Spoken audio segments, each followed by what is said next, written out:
What's up, guys? Thank you for listening to the Overflow Podcast. The name of this podcast is inspired by Psalms 23:5, where David talks about how his cup overflows with God's joy, mercy, and peace all throughout his life. Each week, we'll be talking about how to live in the overflow of God, and we'll walk it out in our everyday lives, not just on Wednesdays and Sundays, but each and every day. What's up, y'all? Welcome back to another episode of the Overflow Podcast. Yeah. What's the topic? Tell us what the title is of the episode. Worship. Because they already read it, so it really don't matter. Well, maybe they didn't read it. Well, Maybe welcome they to the Overflow Podcast. Today's topic is worship. So, let's get right into it. I think, unless you want to talk about something.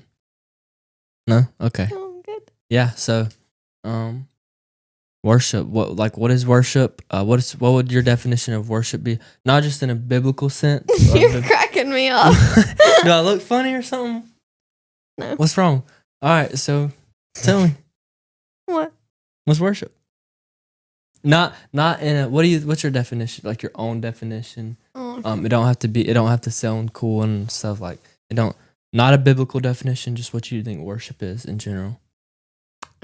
Well, I think worship is anything that you do that brings honor and glory to God or attention to God. Okay. So what about worship when it comes to ungodly worship, like people worshiping outside of the church, outside of God? You weren't saying worship to God. You were just saying, No, I'm just saying just worship in general. I guess honoring and glorifying a person, place, or thing. Yeah, that's exactly what I'd say. Yeah. Yeah, that's good. So, right there is a question to ask yourself: what are you worshiping? Are you worshiping God? Are you worshiping idols? A person, place, or thing? Your girlfriend, your boyfriend, your husband, your wife? What are you worshiping? Food could be definitely that. There's a lot of things that can be worship that you kind of just don't really notice, and you just kind of be like, I really enjoy this, but it's not worship. Yeah. You know, God gave me this hobby for a reason.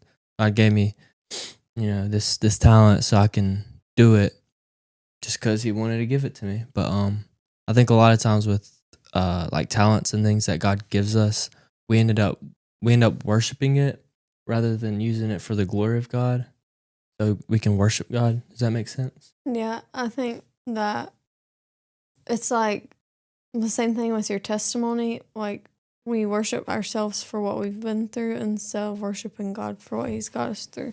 Yeah. Like, we use it in a different way than God like intended it to be, because you can, like, God can give you an opportunity and God can bring you to a place in your life. Like, what are you doing in that place? Like, are you worshiping that season, or are you worshiping what God has done for you in that season? You know? Yeah. So it's just like something like that. Yeah. But Before we get into anything like bigger and deeper, what's your favorite worship song? I don't know if I don't know. I have like a few. Like right now, what are you playing nonstop? Anything? Because you know how like sometimes you'll go through a phase and then it's different. I like the song "Give Me Jesus." Give me Jesus. Okay. Or like "Heart of Worship," like that. Yeah. What about you? Mine's probably a Forgiving God. Have I heard that? Yeah, I've played it. You've definitely heard it. Oh, okay. Yeah, it's good. So if y'all are listening and y'all are still here after a few minutes in, or hope you're still listening. So if you are, go in the comments, go on whatever you're listening on, and tell us what your favorite worship song is. And it could be really anything. Yeah. You don't have to be. I need to add gospel. some new ones to my playlist. Give me what worship songs? Yeah. Yeah, I do too. My playlist used to be like 30 hours long. But then I realized I just had a bunch of like the same songs in there. Like a couple times. It's the live version, the remix. Yeah, the The acoustic. That's how it always is. And the live's always like 20 minutes long. Yeah. Like Passion's lives, just like they're long. 15 minutes. No, Elevations are It's too. crazy. But I do like listening to live worship. Yeah, I do because too. it's kind of more like Intimate. Yeah. Yeah, me too. Anyways, Okay. So, we talked about, like, do you think worship is just music? Like, what are other ways that you think we can worship God? Like, what are Worship God. examples how we can do it? Like I said, God gives you talents. And it may not have to be a talent, but you can do things to worship God and give Him glory, such as us doing this podcast. I think that's worship in a way. Yeah. We're here. We've had people that help us set that up. So what they've done through this podcast, that's worship to God themselves. Yeah. If that made any sense. But yeah, it's like, I think a lot of times people think that worship's only in a church at 9 a.m. or on Wednesdays at 6 p.m. But no, like worship's, like in an hour from now, worship's about to be outside the church, whole group of people. Yeah. So I think that a lot of times people can find worship within just music and drums and guitars and stuff. But I mean, you look in the Bible, where's there? I mean, they had instruments, but they didn't have big bands and then big crowds of people like we see nowadays. Yeah. Like we don't see the modern church in the Old Testament, but their worship was they would, they'd have altars, they'd sacrifice, they'd pray and give thanks to Jesus, and that's what their worship was. They lay it all at the altar. So, there's a lot of different things. What would you say? I think like something that I've been looking at recently with one of my friends is like the vulnerability of worship, because whenever you worship, like you throw your hands up, and that means that you're at a vulnerable position, and that means that worship is a place that Satan can come and like destroy you, or you can allow God to come in. Like, even some churches, like the way that the worship is, just like, I've not been to that many churches, but, some churches worship in different ways, and that's good and that's okay. But then there's other churches that worship, and it's like, that's not biblical, because how you're worshiping is glorifying you more than it's glorifying God. Yeah, worship isn't based on the fog, the feelings. It isn't based on how you feel. It isn't based I'm not gonna lie. A lot recently, I'd catch myself saying like I don't like this song because it's repetitive. I've heard it a million times. So I'd catch myself like this was literally like this past week or something. I forgot where it was when it was, but I caught myself and I was like, I don't want to sing this. Like, why? I mean, I've sung this a million times. I don't know if it was in my car or what, but so it's just like I think a lot of times we base it on our own feelings rather than just giving it to Jesus, worshiping Him through what you're saying, and like you said, throwing your hands up and being vulnerable. Yeah, and you have to be careful, like how you said that worship isn't about like the lights or the fog. You have to be careful that you're not allowing yourself to be persuaded because of that. You know what I'm saying? Yeah. I think like a lot of times whenever we're in a place with, I'm a psychology major, so like in my head, whenever I go somewhere, like I look at the colors of the lights in the room and I'm like, well, that's used for this purpose. Like the lights in this podcast room are used to draw in like a young adult audience, And we would have picked different lights if we were talking to older people, or we're talking to like 5-year-old. 5-year-olds. Be like Hello Kitty on the wall or something. Yeah, like we would have had orange walls. Something, I don't know. But like lights and fog are an emotional persuasion, and we have to make sure that we're not being persuaded by the environment, but that we're being persuaded by God, Yeah. And that we're not being manipulated by the things around us. Because you want your worship for God to be pure. You want your sacrifice that you're giving to God to be pure. And you don't want it to be anything less than that. So when you worship, make sure that you're worshiping because you want to worship and because that's what you're called to do. Not because your friend's doing it. Not because everybody else around you is doing it, but because you want to do it, Yeah. That's something that I've been like really looking into lately. Just like, I don't know. That's just something that's caught my attention. But yeah.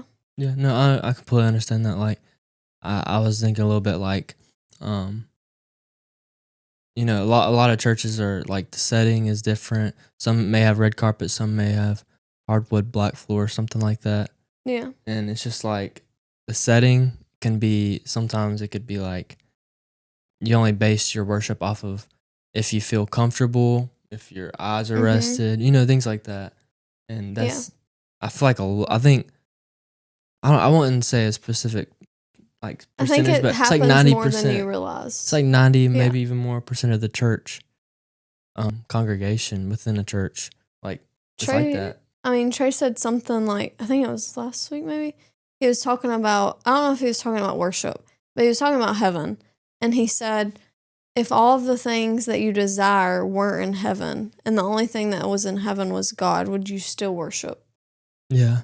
And like, that's something that kind of spoke out to me is like, okay, if there was no like instruments, none of that, it was just like you and God, would you still like fall onto your face and give him glory? That's such a hard hitting question because whenever like you have to really think about that, you start to think what your idols are like. Yeah. For me, I would think like, so in heaven there wouldn't be, friends Wouldn't to be hang a out football. with. I was about to say play sports within heaven, like playing basketball and football in heaven and having to not argue with anybody or something like that and you just have fun.